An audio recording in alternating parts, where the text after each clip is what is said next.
Roll call, Stan. Commissioner Hughes. Here. Commissioner Geller. Here. Commissioner Buckley. Here. There is a quorum present. Thank you. As you wish, please stand for the pledge and the invocation. I pledge allegiance to the flag of the United States of America and to the republic for which it stands, one nation, under God, indivisible, with liberty and justice for all. Mr. Commissioner. Dear Lord, please be with us today as we try to do what's best for the county and where we make the best decisions. Lead us and guide us, dear Lord, in the direction you would like us to go. Dear Lord, be with those that are needing you at this time, with the sickness and illness of family members and workers that we have. Dear Lord, please be with Sam's family as they deal with that situation, dear Lord. I ask this in your Son, Jesus Christ's name. Amen. The consent agenda is on the board and has been posted. Like the items in red, we didn't put the grades of those two jobs on the last week's minutes, so that's been done now. That will be done with this agenda. So a motion to accept. I'll make a motion that we approve the consent agenda. Second? I'll second. All in favor, aye? Aye. Aye, thank you so much. Now, the extension will give their quarterly report, and I think she has a partner in crime today. Please go to the microphone. Oh, nice. Anybody else wants a copy of the report, they'll be up here. Thank you. First of all, welcome everybody, and I realize we're on YouTube now pretty often on these reports. I didn't realize that last time, so welcome all the YouTubers watching. The IT guy's smiling back there. I think I know who's guilty. Do we insta that stuff too? No, I don't it's know. not I just learned instant. that the other day. So. We'll see if this trends any. I'm not a YouTuber so much, so we'll see. I can put this in my reporting that I got. YouTube experience now. Yes. So thank you, David. I want to introduce somebody.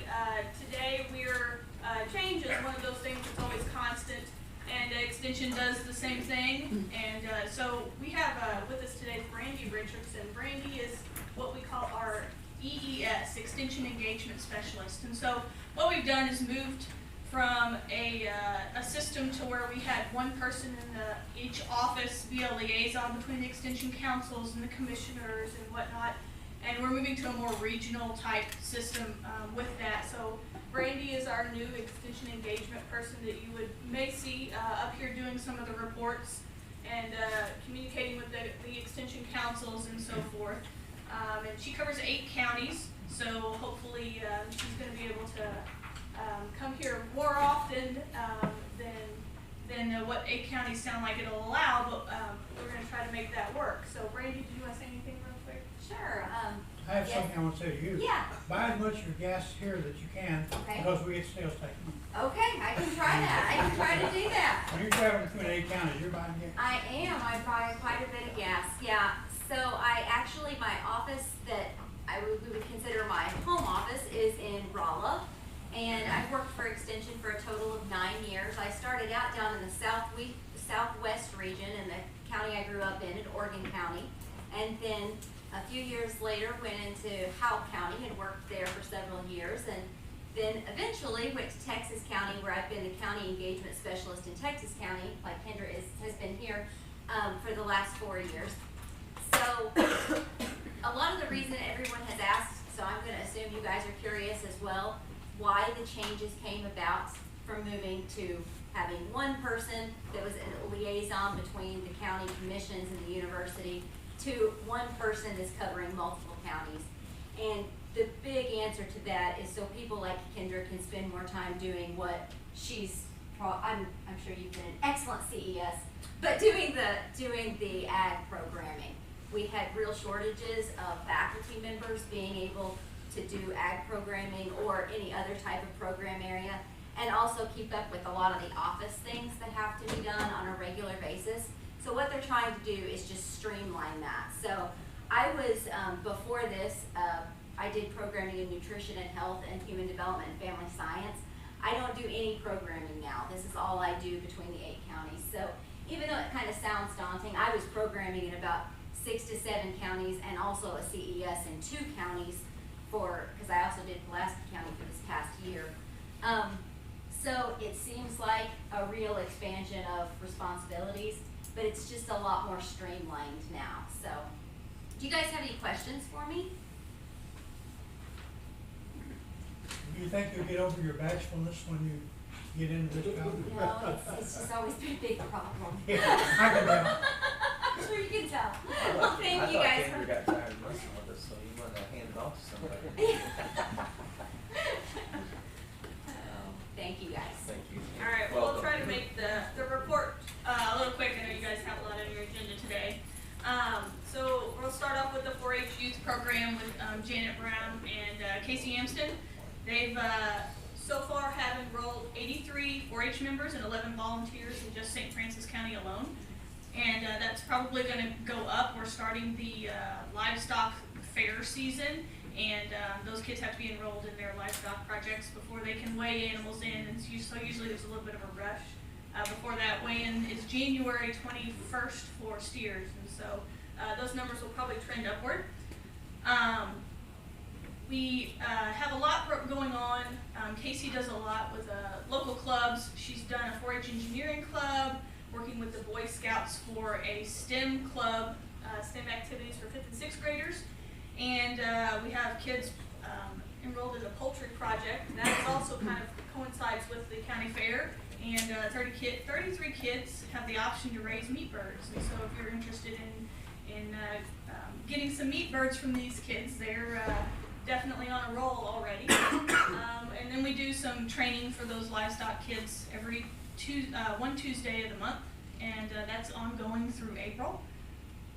And if you have any kids that are interested in a 4-H Energizer, we have a regional one coming up in February in Union, and so all the specialists in the region get together and give the kids an opportunity and this one is going to focus on career exploration. So that's always a huge need. On the livestock side of it, we had a couple Show Me Select sales in December.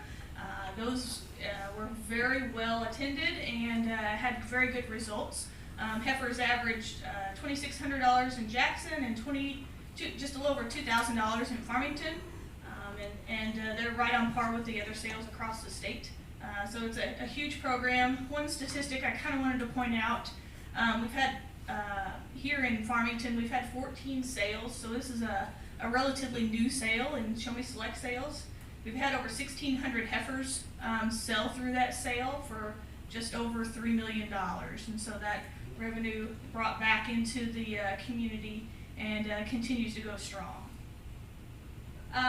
We had a Pros of Production statewide Women in Agriculture. I work with that pretty regularly, and 26 ladies learned a whole lot about calf care.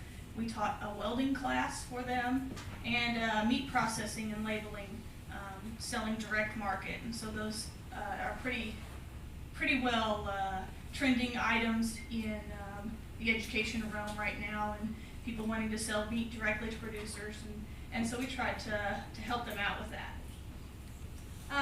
You met Brandy, and then Alyssa is our nutrition NPA going into the schools teaching kids. She reached 3,400 kids in October, November, December, and she really hits on the Show Me Nutrition portion of it, and that's a 7-week program for those kids. And she always has a fun story. You got to talk to her every once in a while.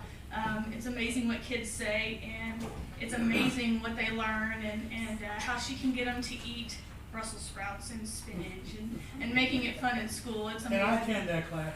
You can. I'm sure they'll let you in. So just chat with Alyssa sometime. It's funny, some of the stories that she has. So does anybody have any questions? On the selling of the meat birds, you're talking about butchered, finished meat Yes. And so Okay. what the kids do is they will get 6 birds and can take 3 to the fair to show and sell them to Sale of Champions.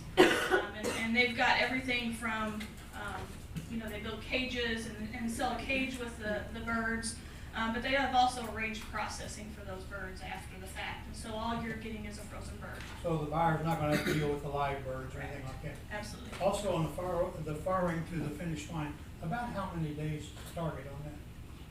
So, from the time that the baby pigs are born to the time that they sell them as a butcher animal, it's anywhere from 5 to 6 months of age. So it's a quick turnaround time for swine. Not like the 47 days on the chicken. No, Okay. but it's better than 2 years for a cow. There you go. Kendra, you said 85 kids are in the 4-H program right now? Right now, yeah, that was. How does that compare to other years? Is that pretty much on par average? So we're probably a little bit down. The problem with saying how many kids are enrolled, there's some of those classes that Casey does, like the engineering club, and then some of those gardening, where they work with the schools, they group enroll those kids, and so they're not counted individually, and so it's a little bit off, I think, of actually what the Casey works with directly. One other question about swine, about what the target weight on the process. For a finished swine, they shoot for 270, 250 to Live 300. Yeah, Like, yeah. okay. 250 to 300 is the goal.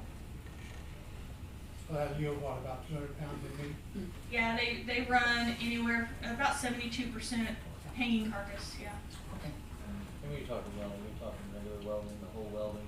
They did MIG welding with that. That's Yeah. awesome. Yeah, I mean, wire that's welding. If They anyone close knows, the that's farm. a good trade Yeah. you can get into. Well, on the and farm, to do it on the, yeah. well, right, and to get on the farm and do it and know how to do it right. Absolutely. That's a good trade to have, and it could help you. I should have taken it back then for you guys. You should. I had to learn all about it when I was older, so. Well, when I'm asked about the nutrition class, you can ask about that. Yeah, that's Oh, awesome. yes. I'll get into that. When you're talking about the birds, Kendra, is that more just chickens, quail, turkeys, or just No, basic? it'd be chicken. So for the poultry project, they're just doing meat birds, but we do talk about laying hens and care, health, feeding programs. They do hit on that for that aspect of it, but they're growing corn as a process. Yeah. They've crossbred those birds so much that the breast is so much and the legs are so weak, they can barely walk. Yeah, 6 weeks and that's it. Yeah. That's pushing it too. You didn't know there was gonna be an exam, did you? I Yeah. am glad I'm a livestock specialist and they ask me those questions and not Janet coming up here with this 4-H specialist and getting asked those questions. And I'm gonna be begging her to come every time we come, because I have no idea about these things. I have a little story about on the birds. I raised several in tractors, movable tractors around. And what you do, you move that every day or so, one tractor length, one cage length, so they got fresh grass and worms and everything to work with. Well, you have to move them very slowly because those birds can't walk to keep up with you. They're not smart. You get behind them and skew them forward. Well, one day my father-in-law, who was a mere 96 at the time, decided he was going to move them, so he ended up behind the lawnmower. When I got him stopped, there were 6 dead birds. They just couldn't keep up. So we had a butchering day that day. Yeah, there you go. Anyway, The size of their head is relative to the size of their brain. So. yeah, there you go. Anybody have any questions or stories? Okay, thank you so much. Yeah, Dan? Being that you tell a story, I thought, me and my wife, we were raising chickens, but I really like drumsticks. So we developed a three-legged Three-legged chicken. chicken. Problem was, we never could catch one of them. But something to fix that, Mike. Boom, boom. Dan, that joke's almost as old as you are. Okay, moving right along. And welcome. Thank you. Welcome to Who's up next? Randy will probably never come back, but other than that. Okay, change order for the jail re-roof. And Dan, is that the project, the roofing finished now? It's just real close to it. I mean, they're putting the edges on, around the parapet around the top of the jail, so they're Now, as our road and bridge project had the water leak on the roof. You didn't have any water leaks, we right? didn't this last time. Okay. We're much better than we have Okay, I been for wonder if there's years. any retainage left to cover that if we do find something. I think so, yes. Okay. Okay, we do that just to have a enhanced warranty program. Okay, so we've had 2 reductions on it. This last time is because they found that they had planned to replace all the shingles on one section of the roof. Got up there and said, no, this is new stuff. We don't have to replace that. So I'd say 38,000+. So, we need to, adopt this change order, and, it's money down, money lower than we thought, from ARPA funds. Do I have a motion? I'll make a motion that we approve the change order 3 on the jail roof and havoc modifications, and for the new balance amount of $1,227,528.98 From ARPA funds. from ARPA funding. Okay, second. I'll second. Question? Well, Dan, you slipped that right through that one. Hey, saving money. Yep. That's all. Thank you. Amended operational costs. Last week, we approved a $3,523 bill, I guess you'd say, for this next year's estimated cost of the circuit marshal. They've come through with an amended amount now. It's $39,5331. So we need to approve this increased amount. Motion.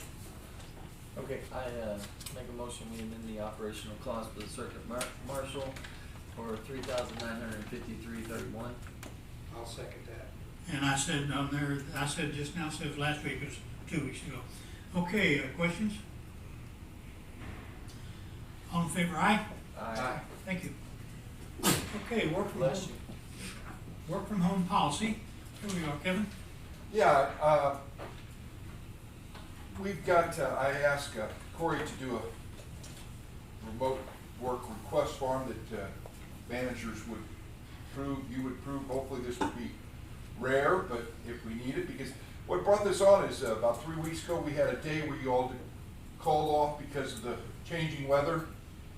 And we had several people that were off that day, whether they be sick or taking vacation days or whatever. Well, time came to claim these people, 4 of them were suddenly working that day because they wanted to get the 5 hours of pay. And that presented a problem because after confronting a couple of them, and I'll interject here, one of them said, yeah, they were there. They were there, and one of their other coworkers said that no, they weren't there. So I had Corey go back to the video. And for those of you who don't know it, we have cameras at every door. So for that person to be there that day, they would have had to miraculously appear in their office because they didn't use any of the doors. So that's a problem. Now, 2 of the people though said that they were working from home. Well, we don't have any record of these people supposed to be working from home, and if that's going to be the case, then somebody needs to know about it. You all need to know about it, that they were authorized working from home, because we don't have adequate way. And then another case, the person said their elected official said it was okay to take those hours even though they weren't in that day. And that is a problem also. So when you look at those, and something else at this time, and then we've got 2 or 3 people that are on salary that if that's the case, we need to know if you're home. We need to continue to know if you're home because you're working or home because you're taking a day off or sick day or something like that. So I asked them to do a remote work request. Now, I know I've talked to you all individually about this, and a couple of them, or at least one of you, think that we shouldn't have any working from home. I don't care. I just would ask that you give us a clarification if our people are going to be working from home. If we contact them and say, you claimed hours that you weren't here, well, they were working from home, we need to know if they were authorized to do that. And that's all we put this in. Okay, I did ask, this is the original form she made, and I did ask on bullet point 3 that she change the word address to allow. So has that been done, Corey? Yes, it has. Okay. I don't have that copy of it. And I see that you do have the employee, the supervisor, and the commission signature on it too, and that's good. Okay, motion to accept the remote work request form, I guess her policy. On that.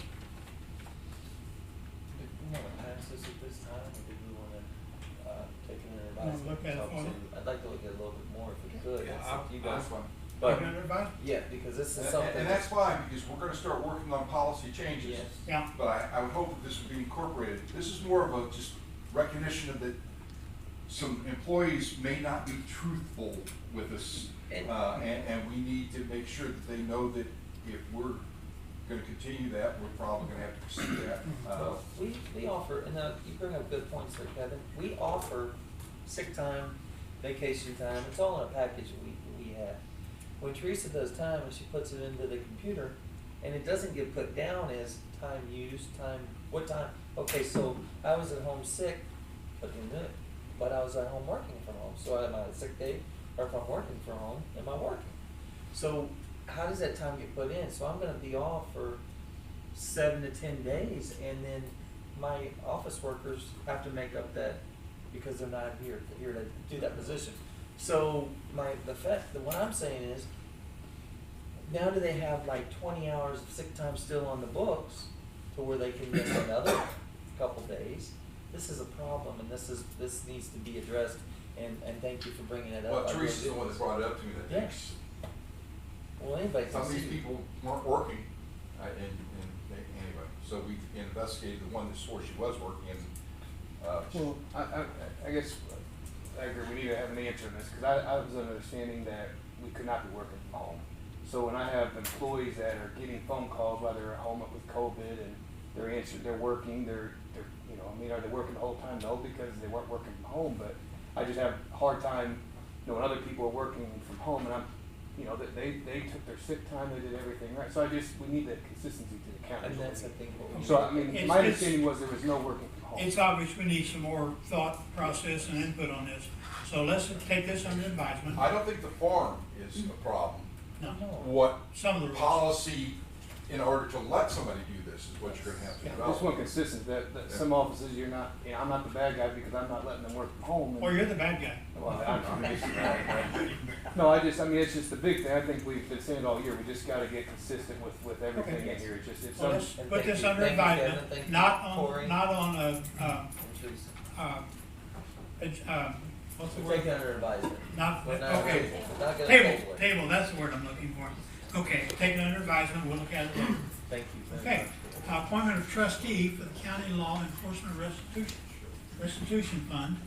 And that's Teresa Bauman is suggested, and that she will replace Niall Meyer, the current trustee.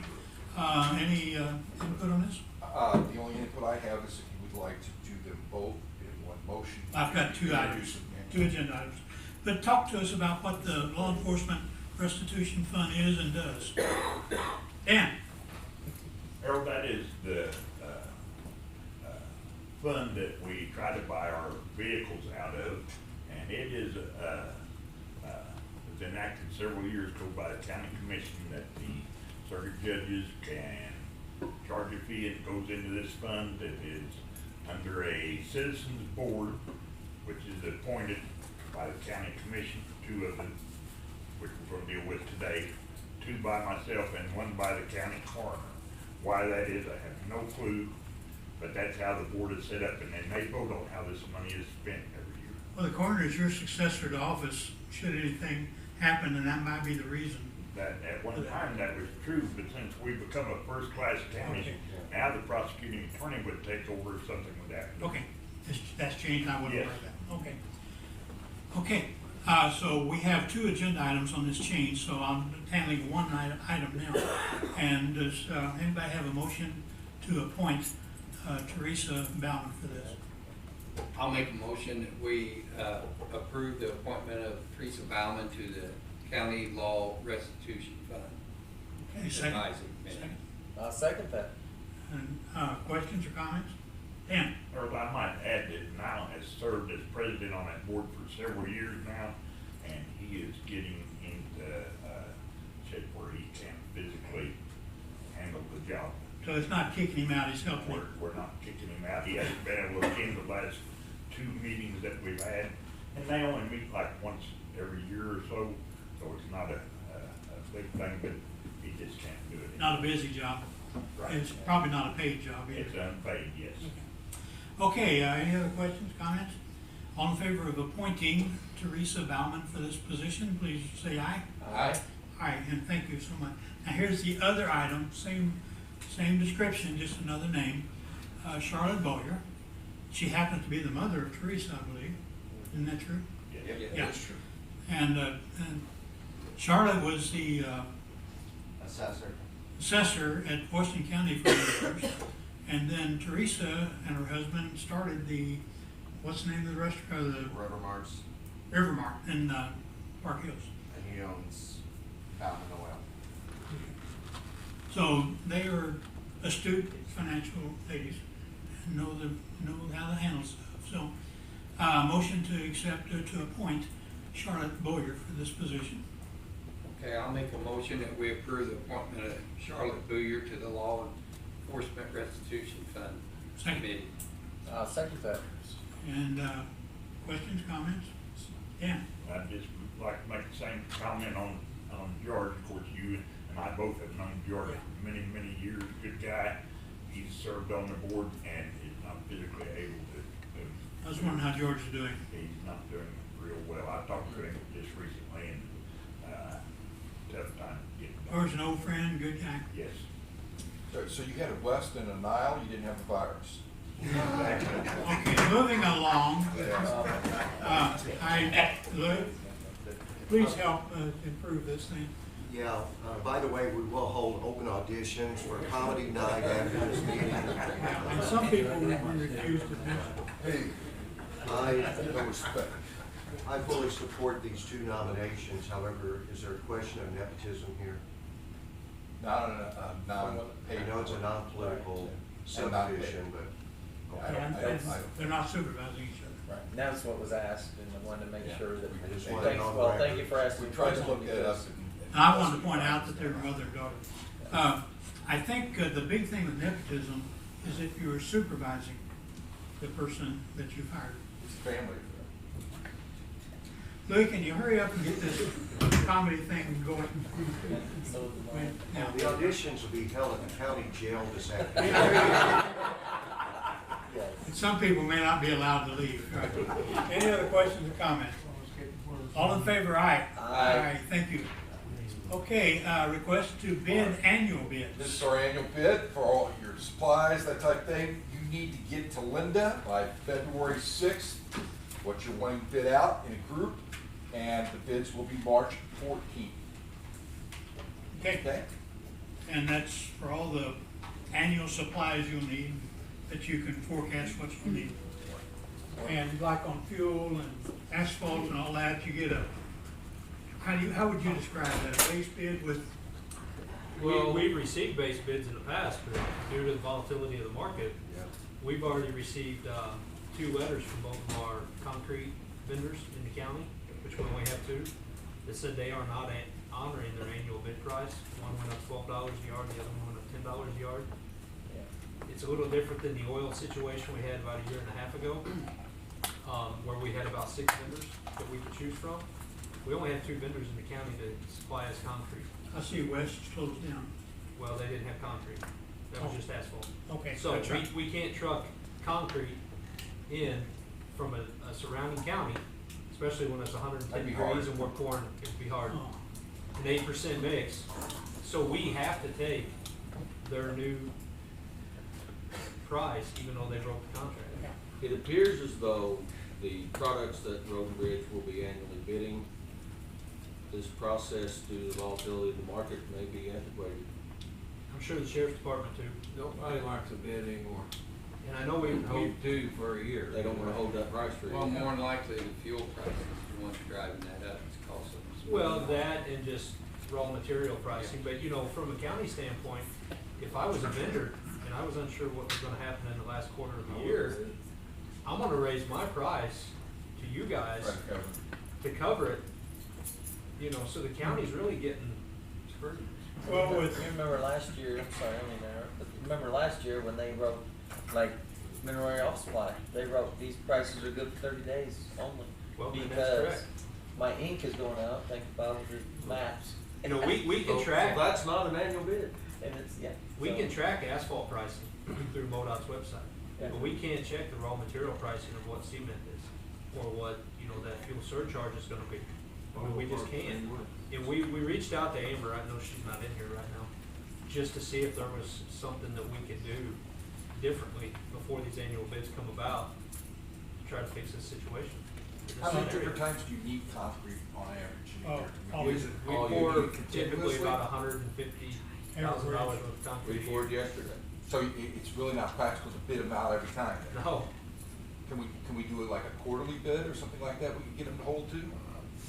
No. I'm just looking for a. Inflation, difficulty of hiring people has changed the whole business Same way structure. with auto parts, same way. Yeah. Ain't nobody gonna hold the bid. May not have the parts Well, bid. or And tires or anything. So we anticipated some of our products that we will annually bid out, we won't receive them. basically, we're just gonna get a base quote. Well, when these you annual don't get a bids bid, go you out. can go shopping at that point. Yes, which is fine with us. But we may wanna come up with some other policy if we're gonna be shopping concrete all the time, how you got that? We can't shop concrete Right. all the time. Well, no. A lot of it's based on availability of the vendor. That, and if you've only got two vendors, you know what their current price is. That's right. So we will have a base price set, what it is today, when these annual bids go out.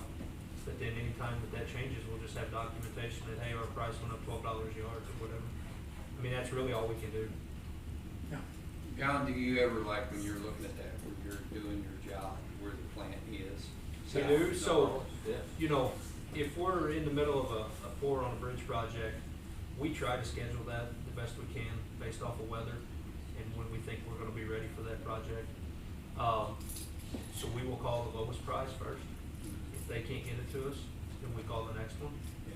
Or if the The other lowest, the other one, or if the lowest price can't accommodate our schedule that day, then we call the other one. Well, the only thing I would say is, Louis, you might address this, that we've gotta stay within the state guidelines, so there's gotta be something you can work out with them to keep us from getting, from Well, them going, hey, you can't do it that way. Can we Something- just get a letter like we do I don't know, that's what with, you have to get. with Emergency other letter? vendors that say, hey, we know we're gonna go over our $12,000 threshold in the year. Well, that's why I And asked then if just you get it could approved. work with the auditor's office on that. Well, as it is right now, to our knowledge, the only statutes that we're held by is if we don't receive an annual bid, we can purchase it wherever we want.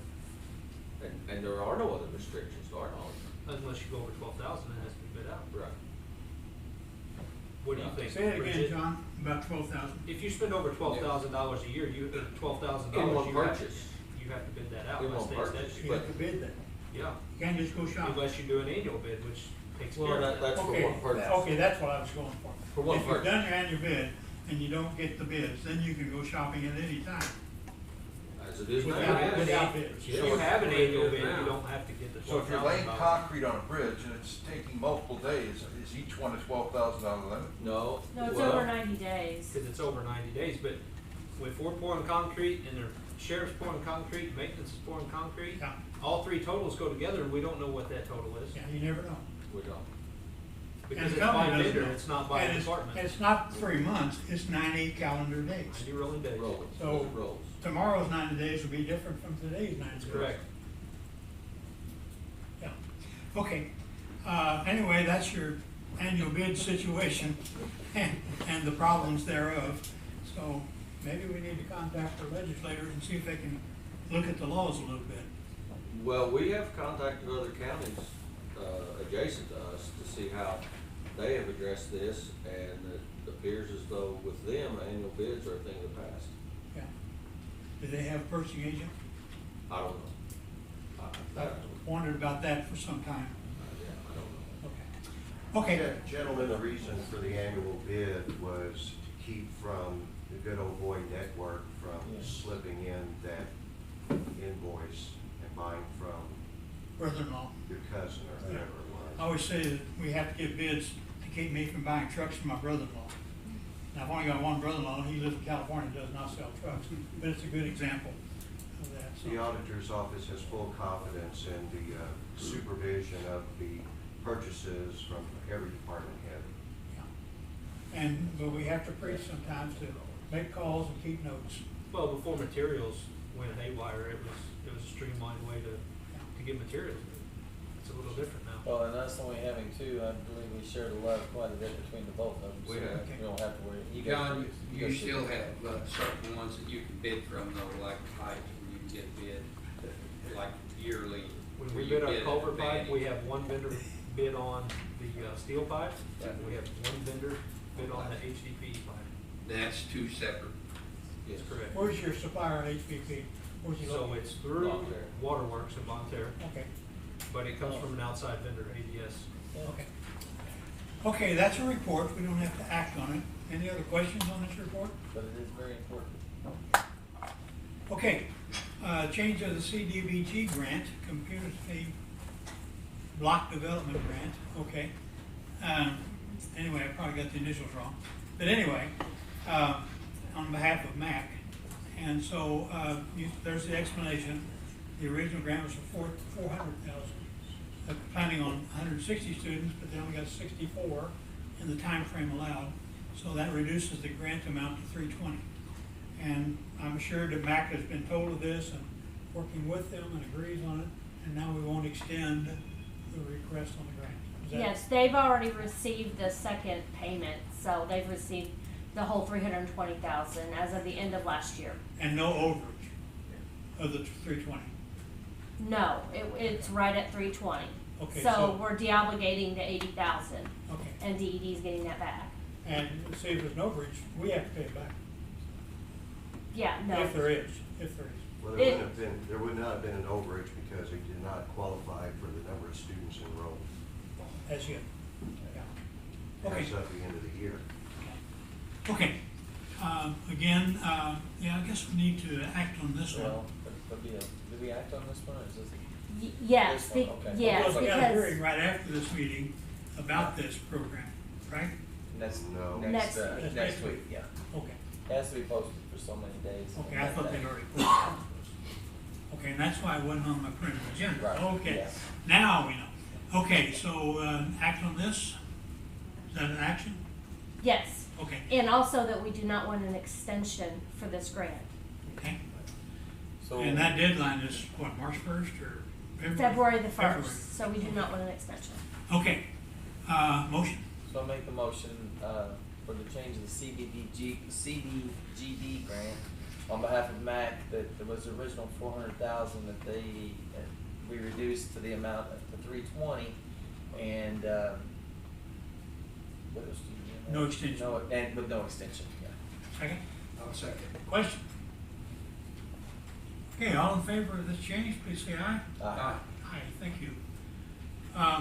Now, for the next two items, this is the rule we will use. Each of us has a laminated copy of this in front of us, and basically we reduce penalties and interest if it's the county's fault. And that's just the very basic thing we go by. So, the next item on the agenda is to reduce, or request to waive late fees for Caitlin Crocker. Is she here? Is that you? Okay. Can you come to the microphone, please? Yeah.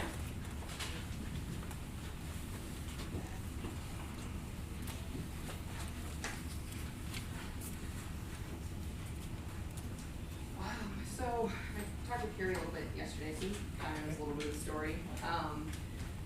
But I did not realize that my 2021 taxes, my personal property had been unpaid, paid my real estate, so it kind of went unnoticed.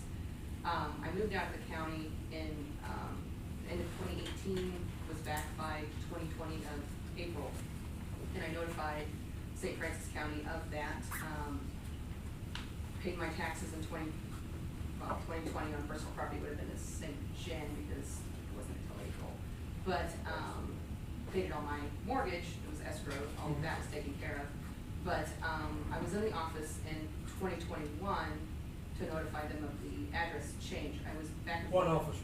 I was, well, I went to St. Jen at one point, but then came here, was in assessor's and collector's office both.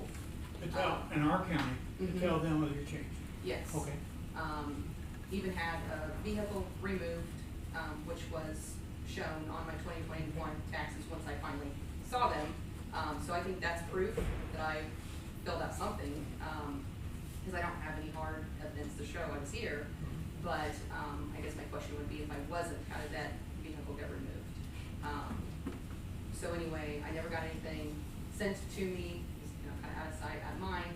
I guess because I paid that real estate and thought I paid my 2021 until I came to 2022 and still nothing had been sent to me even for my real estate. I don't know why, 1 year it was and then again not.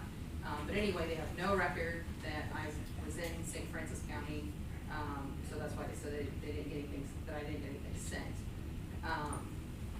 But like I said, I was in the office, I believe July or August of 21, filled out, told them my change of address, and notified them that a vehicle had been removed and added one to it. And since that was showing up, I feel like that was, that's proof that I was in here. So I just would like to ask for forgiveness on those late fees, since I feel like I did my part. Pam, you got any input on this? It has nothing to do with the collector's office, it's through the assessor's office. Okay, who's here? Whenever she did come to the office, from what I understand, the assessor did not charge a late assessment charge because she wasn't sent an assessment list in the mail. So the assessor's office charged no Right. penalties. There's no assessment, it's not on the assessor's side, it's on the collector's side. Pam, how Well, does this and the work? only reason it's on the collector's side is because it doesn't show that you paid your taxes for those vehicles. That's why it's on the For collector's the side. vehicles or for the For rest? the personal Real estate property. property. Personal Yeah. property. Okay. Her real estate was paid because it's escrow, correct? You didn't So come in I've got and pay it. two, one's escrowed and one's not, One's not, it's just okay. land. And did you come in and pay that one? Yes. Okay. In 21 and. So your real estate 21. taxes are paid, Right. Yes, and this is only for So- personal property. right, for 21, yes. For 22, I didn't get sent anything. Right. Okay. So, and you licensed your vehicle for that year? Yeah, How did you license your vehicle for that year? Without paying taxes? they on wouldn't it? have been due yet, because I bought it in 2020, Okay. and so I guess you would have license for that year, and then I would license it again in 2021. But Because did it's you buy not due two-year again until tax? 23. You can buy 2 years. So you bought two Yeah, year I got- tax? Well, I think the first year I got one, Okay. and then the next year was 2. So if the taxes aren't due until the end of the year, it wouldn't have shown unpaid yet, right? Even back in 20, you said though, right? Back in the county? Back in the county in 20. So the real question boils down to, is this the county's fault for this fee? Any input from you guys? Well, I mean, and you said you weren't sent a paid tax, I didn't get What's anything in low? the mail for what you owed on taxes or anything like that? right. And like, I guess my argument is if I wasn't in the office and did my part, then how come one vehicle was removed as it should have been and the other one was Well, added? That's my. So. And you say that would be your, that would be, how can I say that? I'm sorry, get my mind thinking way too far. You said that would be your proof of not having it. How do we, I guess, do we have anything that says you owe that vehicle or own Well, that if you look vehicle at prior to? so, on my paperwork here.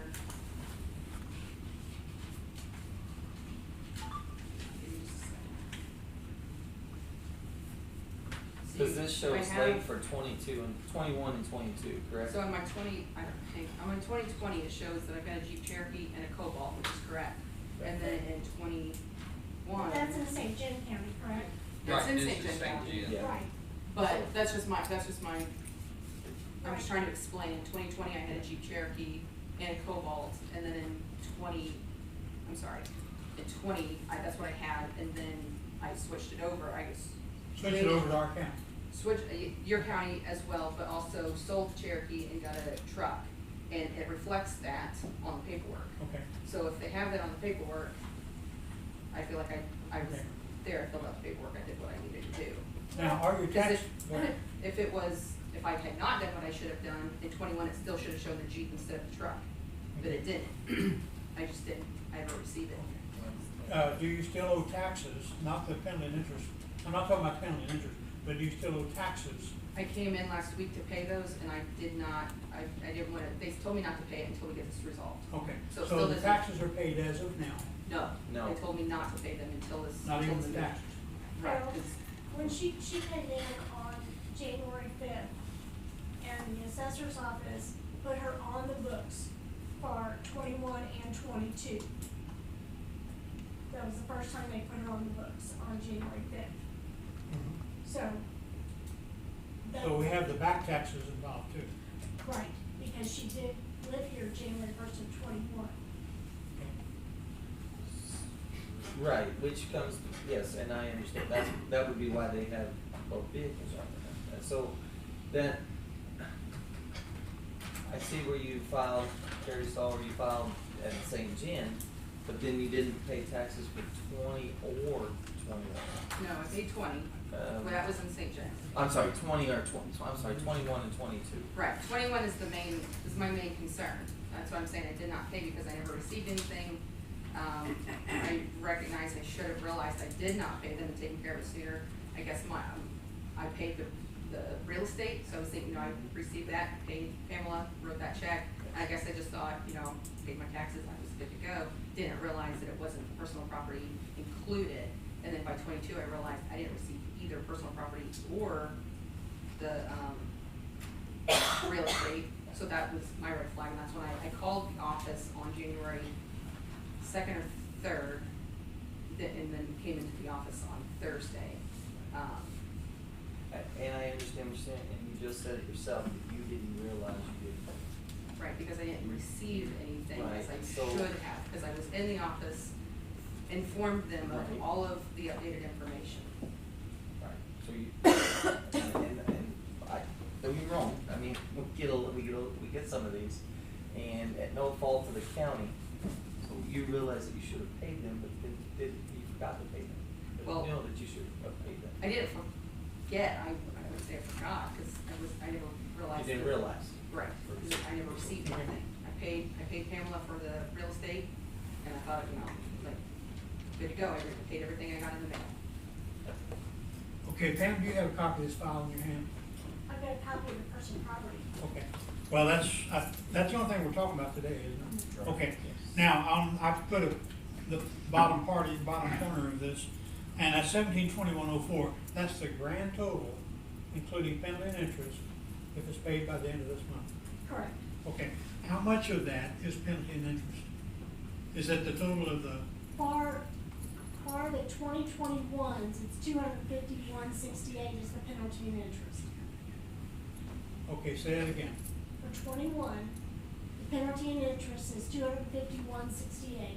Okay, but that's just for 21, are there any other years involved? Well, the 22 now has penalty and interest because it's after January 1st. Okay, but we don't have that amount. We Well, need to get that amount in. Right there it is. Right there. Okay, so the 22, the base amount is 586.62, and the amount of penalty and interest is 652.20. Okay, so that difference is what we need. Well, she's not asking about 22, if I'm correct. I'll accept 22 if we can agree on 21. I would be more than happy with that. Well, right. Hey, any other questions Any up here? questions? You have any questions on? Okay, then do I have a motion on requesting the waive the late fees on Caitlin Crocker's tax bill? Which would be Or personal property. 251.68. Say it again? That's that amount. Oh, yeah, If you make a 251.68. motion, it will be for $251. Now, that is the penalty and interest amount, not the tax penalty. Right. Okay, Right. so, That's- do I that's have a correct. motion to waive this? In positive terms? Okay, I will make a motion to waive the penalties and late fees for Caitlin Crocker for the amount. The penalties and late fees would be $251.68 For the year of 21? for the year of 2021. Okay, second? Okay, so I see what we have to, okay, I'll second that. Okay, all in favor of waiving her fees, say aye. All opposed to waiving her fees, say nay. Nay. Nay. Nay. Okay, I'm sorry, didn't pass. And we do that positive, so the yes means yes and no means no. Okay, the next item will be a request to waive late fees for Kent Sism. I think he's here also. There he is. First, it's not for me, it's for my sister-in-law, Beverly Robinson, who's in the nursing home. In a nutshell, they mailed the 21 and 22 tax, real estate tax bills to one of the rental properties, and the renter actually got them. I didn't see them until December 23rd this year. She has a P.O. box that's correctly listed on the form, but it didn't come in that box. Is this for last year? It's for, the penalty will be for last year, yeah. Okay, for the year 22. 22 or 21? 21. 21, yeah. Okay. Okay. And you're saying that the collector had the proper address, which was the P.O. box, and sent it to a different address? In her notes said there were 2 or 3 addresses, and they back several in one. Well, there are 2 addresses on our real estate taxes. One of them is on Roast to Roast, which is a restaurant that we rent that has no mailbox. And then on the bottom is her P.O. box, which is correct. She has another property, which is not on here, which is Park Hills, it's a rental property. That's where those went to. The renter from last year didn't get anything. Renter this year was nice enough to get me. Okay, so the. Pam, that's. Yeah, see, there was a couple different real estates, same name, so when we match them up, it's very likely that they mailed them together to the wrong address, not knowing which one was correct. Because usually if somebody's got a P.O. box and a street address, we assume they go to So the same place. this could be fault of the county. This could be, yes, we evidently put one on top of the other. Okay. Okay. Okay, Pam, how did you fix that? You mailed it to a different address? Well, when we mailed it out, we mailed it to the wrong place. Mr. Sisson came in and explained that he had 2 different, and he sent in the money before the end of December. He sent the base amount for one, and then the current taxes, he sent the base amount. And we contacted each other and said, I couldn't accept the one without penalty and interest, and I couldn't pay the current one until that one was taken care of. So that's when he decided to come up here and talk to you all. And I can see very clearly that we probably did that. We sent it to the wrong address. Since then, we've talked, and we're gonna send both bills to his address so that he'll get the bills, and then he can forward the one to the renter. It's actually her P.O. box that I had customs in. Okay. I'm a durable power attorney. Yeah, make some motion. Please. So because of the fault of the county, and that's what we make our decisions on. I would make a motion that we waive the late fees. I'm so sorry, and penalty and interest in the amount of $1,344.27. And do we need to name the property or what on that? No, Yeah. she's We've got it got all, it, but, okay. yeah. Okay, second? I'll second. Question? So, to the collector then, what is being done in the future with multiple address properties? I think they've talked to the people doing the mailing to watch for this kind of thing. So that's your answer? We're gonna be. Well, it's in the notes. We're gonna be mailing them separate, no matter what the address is. A lot of times they'll come back because people change one address and not the other one. So the addresses on property is a real problem. But, This could happen again. right, so we're just gonna have to mail them to the wrong address, just if that's the case. Yeah, we'll the mail person just comes 2 in separate and ones. changes his address and he thinks he does on one property and thinks it's done across the board. And that's, and our people don't know when to ask. Well, if we don't hear back from them, if it comes back to us, then we email them out. If it May comes be back, late but it's a before we winter get fix to it. it, but we'll email them out. Okay. Okay, well, there is an effort to solve this problem in the future. Any other motions or questions, or comments or questions? All in favor, so we have it to waive the penalty. All in favor, say aye. Aye. Aye. Thank you, Ken. Okay, next meeting, this time next week. And same time, same place. And sorry about that extension report that was done this week. Okay, sales tax report. Back up, if you look how it compares to February of last year. See, you start off big the first half of the year, or quarter of the year, then taper down to 3 and 4% after that. So we're right up close to the first report of last year. So, thank you, Parks. Done a good job. I think we're seeing there's, we talked before, I think it's last year this time, or this time still COVID, people not getting out, especially in the holidays. I think people were, I think this year people were getting out more. They were out actually buying at stores more than buying, because more of the stores were open. Maybe they had more in there. They just felt more comfortable going in the stores locally. So, but if last year they weren't getting out, we still showed a 15.29. That's why I'm saying this year is up. I think that's such a big jump. I think a little bit that's just the holiday season, the difference of COVID. Still the effects of COVID last year, people weren't out and about spending as much locally, I believe. But I think this year people are starting to get out more, and we're seeing that. That's the only I can think of why that went up so much in 1 year. Sorry? Yeah. They're buying eggs. Okay, that's a report, don't have to act on it.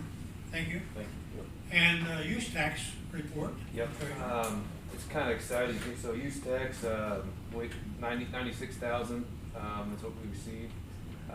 If you actually do the math on it, it's just under $6 million spent in our county in a month on online sales. So again, and that's still not every business reporting on this. This is going to take a while till we get. We're seeing in 3 months we went from $28 to 60,000 to 96,000. So that's a lot of that is businesses are still figuring this out, how to send this.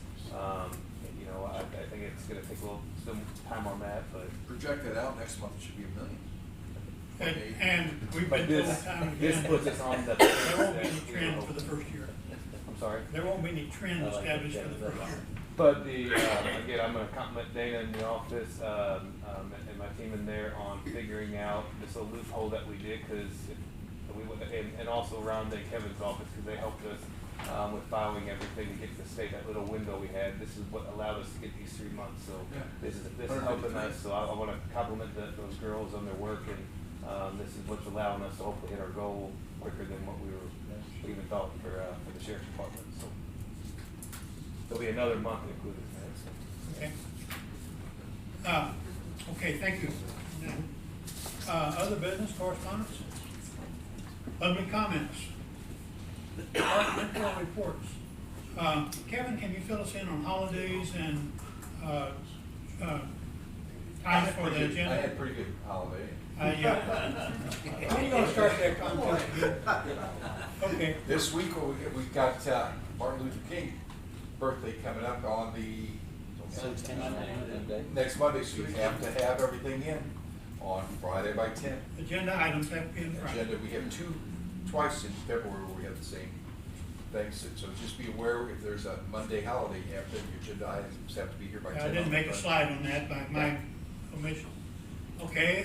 While I'm speaking of that, I just want to mention that we do have a representative from Congressman Smith's office here today. We're happy to have you back again. And want to note that yesterday was named chairman of Ways and Means, which is one of the most powerful committees, which I think puts, as far as power, and the most powerful politician in the state right now, including our state people, because that writes all tax law and involved with budget, which is going to be an interesting process. The I see IRS, that Madison Baker's going. What? the IRS, Social Security, Medicare, Yeah. oversees all of those. And Madison Baker's going. Madison is our new district chief of staff.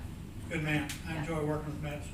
I worked with him a lot with Blunt. He's Okay, any other departmental reports? The next one is very personal. Yes, Just be the negative one here, I guess, again, but we're getting very late on our bills. We've actually, in the past couple of weeks, I'm getting multiple phone calls. I love how I'm getting the phone calls even though the bills aren't even to me yet. Again, I get a little frustrated on this because that's again my name on that check being sent to these businesses. It's a little frustrating when we get, in the last month I've walked a handful of bills in 18-degree weather down the street just to, our power doesn't get shut off. I know it's holiday season and we get behind, but it's still there's no reason that we're the staple of the county. We expect we have people in here we're charging late fees for it because they're late. It's just unacceptable that we're late. I don't know if something we need to look at again, it's a process deal, but I mean, it's been way too many phone calls, way too many late, I mean, fortunately, some of these businesses are not charging us late fees, which I don't agree with. I mean, we're charging late fees, I feel like they should charge us late fees, it's nice if they don't, but I don't know, it's getting that time again where, the bad thing is it comes out of my office is the one that it looks like, and we're not even getting, the bills aren't even to us yet. I mean, how can we pay something if it's not there? So, again, it's multiple offices, I think, that we're finding these bills on, they're not being put on in time, there's something being held on them, it's multiple things. I know, sorry, I'm a little frustrated with it, but I take it personal because it's just unacceptable. We cannot be paying vendors late. If so, then we cannot charge people late fees. I don't understand how we can charge people stuff, but then, I mean, we gotta say what we can. So I just think. Well, we have by law a 4-person approval process, and the third person to approve cannot approve until the second one's finished. It goes down the line, and I'm the last one to sign it, and sometimes they're very late before it gets to me. I try to get them out. Oh, and I'm not saying it's yeah. There's something we gotta figure out, because we can't, I mean, I feel like I've been here 2 years, and I've had to make this, in this meeting, comments a few times on this. It's something that's gonna drives me nuts. We cannot send stuff late to vendors. Well, these departments may only have 4, 5, 6 bills to approve. I have 60. Absolutely. On typical Well, number. and that's why I think we need to get, when bills, I mean, we're seeing them where they're not even put in, they're already, I mean, we saw the other day, 2 months late, a bill being put into the system to get approved. Well, I mean, I don't know why it's being held, by the department. I mean, to me, I know it's not that easy, but you get a bill, put it on. I know everybody's busy, there's somebody you can't do that, but get your bills, put them on.